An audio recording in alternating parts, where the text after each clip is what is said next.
تجارت کر رہے ہو تو تجارت کے احکام جاننا یہ تمہارے ذمہ فرض عین ہے. کس قسم کی بے، کس قسم کی خریداری، کس قسم کی فروختگی جائز ہوتی ہے، کون سی ناجائز ہوتی ہے. مثلا ایک مثال دیتا ہوں کہ رسول کریم صلی اللہ علیہ وسلم نے ارشاد فرمایا کہ اگر کوئی شخص کوئی چیز خریدے کسی دوسرے انسان سے تو جب تک اس چیز پر قبضہ نہ کر لے اس وقت تک اسے آگے بیچنا جائز نہیں. یہ ایک بہت حکیمانہ حکم ہے جس کو ان کے خلاف ورزی کے نتیجے میں آج ہمارے ہاں فساد پھیلا ہوا ہے. سٹے بازی کا بازار اسی وجہ سے گرم ہے، اس لیے کہ شریعت نے یہ کہا ہے کہ بھئی جب کوئی چیز تم خریدو کہیں سے تو جب تک تمہارے قبضے میں نہ آ جائے تو اس وقت تک تم اس کو آگے بیچ نہیں سکتے. اور آج بازاروں میں اس کا کوئی اہتمام ہی نہیں. کہیں سے خریدا اور خرید کر اس کو آگے وہیں سے وہیں بیچنا شروع کر دیا، اور اسی کی بنیاد پر سٹہ بازی کا بازار کھلا ہوا ہے، اور اس کے نتیجے میں لوگوں کو اربوں خربوں کے نقصانات ہوتے ہیں. یہ جو آپ لوگ اخبارات میں پڑھتے ہوں گے اور اس میں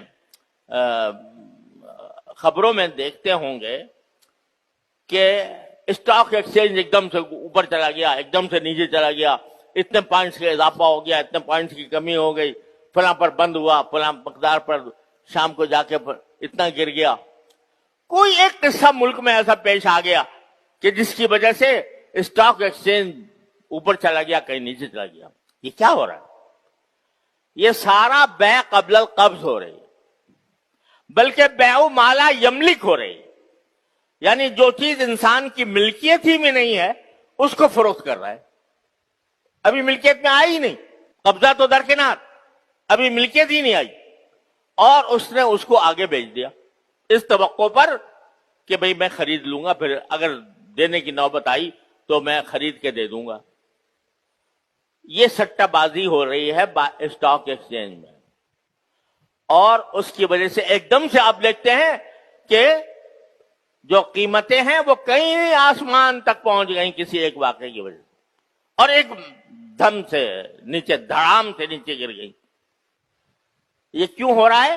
یہ سارا نبی کریم سرور دو عالم صلی اللہ علیہ وسلم کے ارشاد کی خلاف ورزی کی وجہ سے ہو رہا ہے کہ رسول کریم صلی اللہ علیہ وسلم فرمایا لا تبع ما لا تملک، جو چیز تمہاری ملکیت پہ نہ ہو اس کو فروخت نہیں کر سکتے.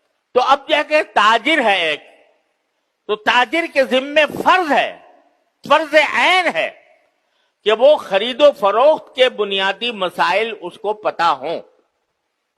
یہ ایسا ہی فرض ہے جیسے نماز پڑھنا فرض ہے، ایسا ہی فرض ہے جیسے روزہ رکھنا فرض ہے رمضان میں. تجارت کے اندر جو لوگ مشغول ہیں ان کو مسائل کا پتہ ہی نہیں، حالانکہ الحمدللہ علماء کرام نے تمام مسائل بہت وضاحت کے ساتھ ہر زبان میں مرتب کر کے لکھے ہوئے ہیں، اور اگر چاہیں تو ان کو بڑے آرام سے سیکھ سکتے ہیں، سمجھ سکتے ہیں. لیکن کیونکہ توجہ نہیں، بس تجارت کرنی ہے، کاروبار کرنا ہے، پیسہ بنانا ہے، اس کے لیے کسی معلومات حاصل کرنے کی ضرورت